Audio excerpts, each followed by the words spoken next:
दसैँ आयो तर यसपालि मन रमाइलो छैन।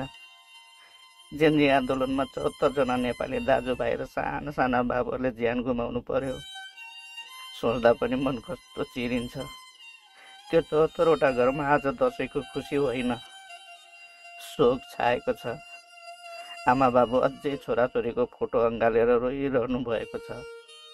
1000 भन्दा बढी घाइते छन्, अझै अस्पतालमा उपचार भइरहेको छन्। कसैको खुट्टा भाँचिएको छन्, कसैको हात, कसैको ज्यान नै दाउमा छन्। हामी दसैँ भन्ना साथ पिङ चङ्गा रमाइलो सम्झिन्थ्यो, तर यो वर्ष धेरै परिवारको लागि दसैँ भनेको आँसु भयो, पीडा भयो।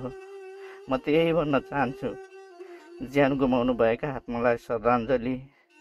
घाइते दाजुभाइ चाँडै निको हुन् र भगवानले गरून् फेरि हाम्रो देशमा शान्ति, आशा र खुसी फर्कियोस्। यही हो मेरो यसपालिको दसैँको शुभकामना।